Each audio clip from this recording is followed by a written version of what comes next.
Oi, pessoal. Paz e amor a todos. Hoje eu quero falar sobre as igrejas na Ásia, ou melhor dizendo, as congregações na Ásia, e comparar isso com o apóstolo Paulo.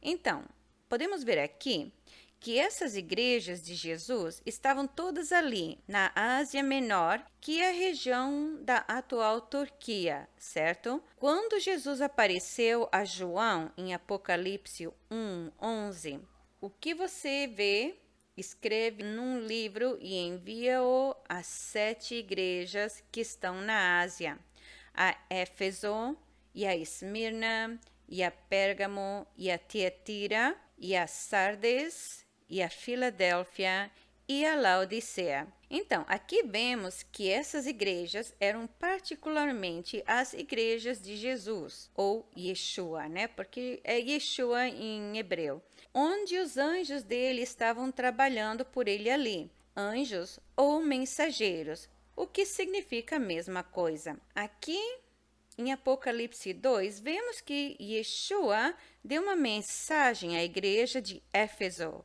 ou seja, aos Efésios, e ele os elogia por terem testado e encontrado o falso apóstolo.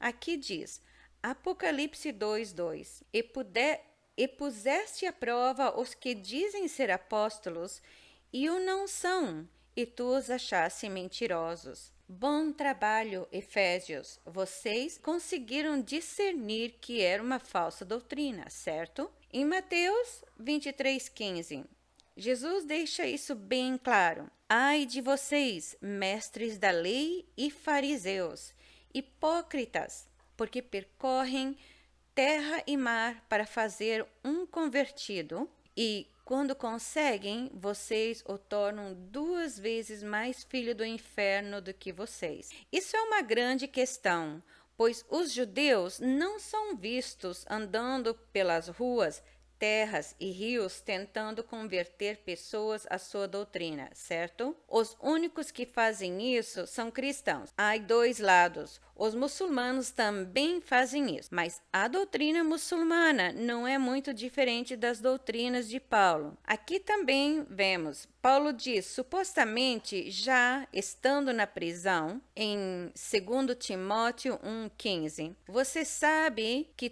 todos os da província da Ásia me abandonaram, ou seja, as igrejas de Jesus se afastaram de Paulo ou rejeitaram, certo? Foi testado e considerado falso. Em Lucas está relatando o que aconteceu naquela época, quando Paulo estava tentando entrar nas igrejas da Ásia. Em Atos 16:6, Paulo e seus companheiros viajaram pela região da Frígia e da Galácia, tendo sido impedidos pelo Espírito Santo de pregar a palavra na província da Ásia. Aqui diz que eles foram impedidos pelo Espírito Santo de pregar a palavra na Ásia, o que é muito interessante. Se ele tivesse a palavra pura de Deus, por que o Espírito Santo o impediria de entrar? Em Filipenses, Paulo se identifica e diz com orgulho quem ele é. Filipenses 3, de 5-6. Ele é circuncidado no 8º dia da vida, pertencente ao povo de Israel, à tribo de Benjamim, verdadeiro hebreu, quanto à lei, fariseu, quanto ao zelo, perseguidor da igreja, quanto à justiça que há na lei, irrepreensível. Agora veja as credenciais dele. Então você veja, Jesus falou dos fariseus. Paulo é um fariseu, né? Da tribo de Benjamim, que no Antigo Testamento a tribo de Benjamim são os que saem lá violando as mulheres, né? E vamos ver aqui, ele se considera mais hebreu que os hebreus. Quanto à lei, fariseu. Jesus falou sobre os fariseus, certo? Quanto ao zelo, perseguidor da igreja. Isso é que ele chama de zelo, perseguir as congregações. Quanto à justiça que há na lei, irrepreensível. Quão justo ele era? Como ele pode dizer que é irrepreensível e justo se estava matando todos os que confessavam o nome de Jesus sob ameaça de morte, forçando-os a blasfemar e falar contra Jesus? Isso é uma questão muito séria. Como isso pode ser considerado irrepreensível? Existe algo no Antigo Testamento que não são os 10 mandamentos, que manda matar quem não concorda. E os muçulmanos também fazem isso. Mas em Provérbios 3:32 diz: se você agiu como tolo e exaltou-se a si mesmo, ou se planejou o mal, tape a boca com a mão. Ou seja, você nem deveria estar pregando se está planejando o mal, como Paulo estava fazendo naquela época. Mas as pessoas dizem: sim, Paulo era mau no começo, mas depois se tornou um homem melhor, ele se converteu. Será que é assim mesmo? Vamos ver. Paulo escreveu aos Efésios que o testaram e descobriram por ser falso. Ele distorceu a doutrina de arrependimento de Jesus em predestinação. Sem arrependimento, sem obras, não importa o que você faça, você está predestinado a ser salvo. Isso é algo muito sério.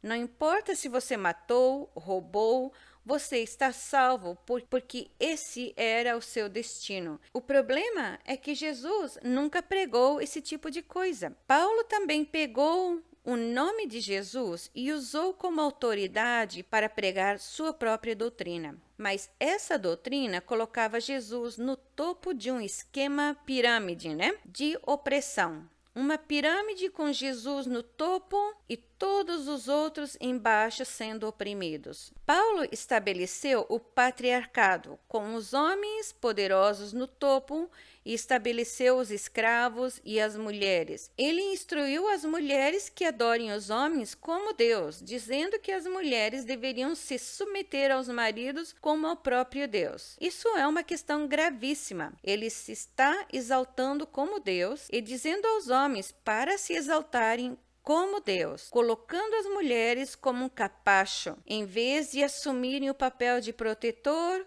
usaram o poder para oprimir, matar e odiar. Muitos dizem, mas ele mandou os maridos amarem suas esposas. Sim, esse é o problema. A doutrina dele é contaminada, é venenosa, porque ele fala dos dois lados da boca. Ele diz, não há macho nem fêmea.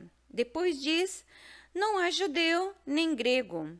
Mas mais tarde diz, não, o homem está no topo e Jesus é a cabeça. Isso é um grande problema, que Jesus nunca afirmou ser a cabeça de nada. Jesus disse que ele é a videira, ele está no meio e nós, homens e mulheres, somos os ramos. Nós nos entrelaçamos ao redor, mas ele não é a cabeça.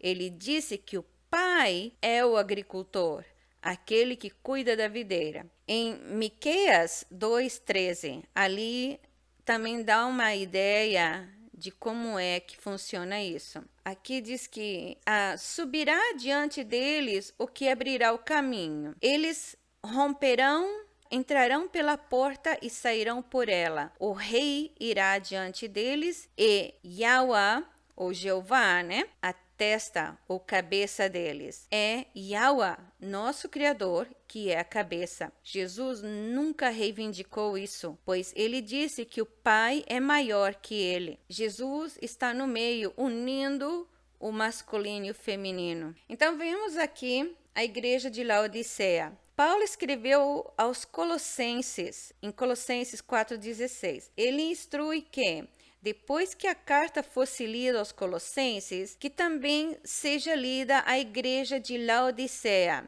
Laodiceia era uma igreja de Jesus. Se você ler toda a carta aos Colossenses, verá que Paulo diz muitas coisas bonitas, muito agradáveis, fáceis de digerir, mas tudo em mistura de doutrinas diversas. Nunca é algo direto e sempre dos dois lados.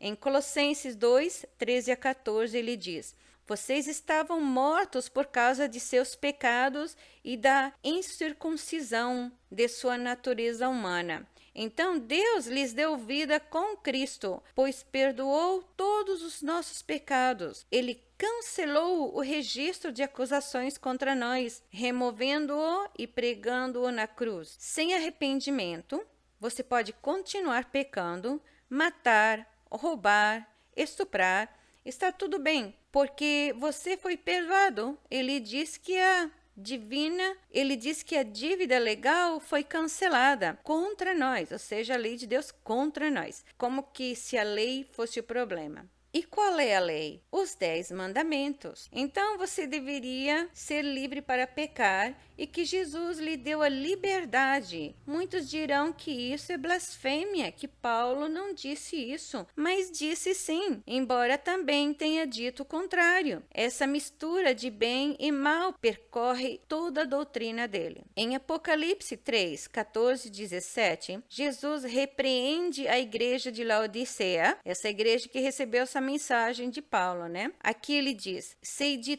tudo que você faz. Você não é frio nem quente. Desejaria que fosse um ou o outro, mas porque é como água morna, nem quente nem fria, eu o vomitarei de minha boca. Você diz: sou rico e próspero, não preciso de coisa alguma, e não percebe que é infeliz, miserável, pobre, cego e está nu. Nu, por quê? Sem glória, né? Eles foram tocados pelas doutrinas de Paulo, enfocados em dinheiro, em uma vida de desejos. Isso é um evangelho da prosperidade que vemos hoje em tantas igrejas, sempre tentando tirar dinheiro das pessoas. Assim vemos que a igreja de Jesus em Laodiceia foi envenenada pelas doutrinas de Paulo, e isso acabou se espalhando pelo mundo. Em João 10, 27, Jesus disse: minhas ovelhas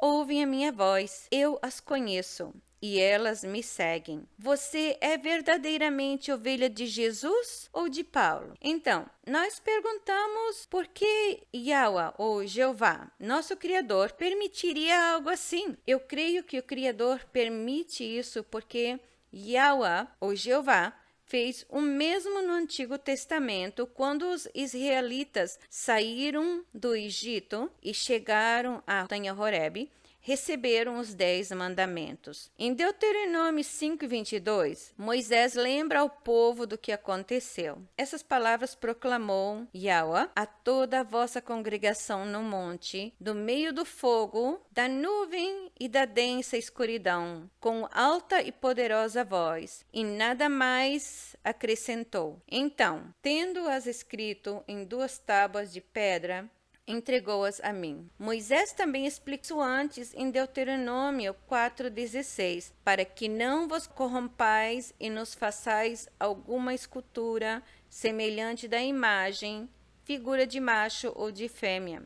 Eles ouviram a voz, viram o fogo, a energia, mas não viram forma alguma. A imagem masculina de Yahweh foi criada pelos homens. Em Êxodo 20, vemos os 10 mandamentos, mas o povo teve medo da voz de Deus e disse a Moisés: fala tu conosco e ouviremos, mas que não fale Deus conosco, para que não morramos. Eles rejeitaram a voz divina. Depois, em Êxodo 21, surge uma nova lei, uma lei de opressão, resultado do pecado, né? Do bezerro de ouro, do culto de Baal, para exaltação do masculino, da dominação. O mesmo padrão se repete no Novo Testamento. Primeiro vem a lei santa, depois o teste entre o bem e o mal. As ovelhas que ouvem a voz de Yahweh seguem a lei pura.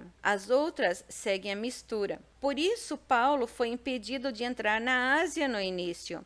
Mais tarde, ele entrou quando já era tempo de teste, quando as pessoas já haviam recebido o ensino perfeito de Jesus. Por isso, a doutrina de Paulo sempre tem língua dupla. Nunca é santidade, é sempre divisão entre bem e mal. E você precisa escolher.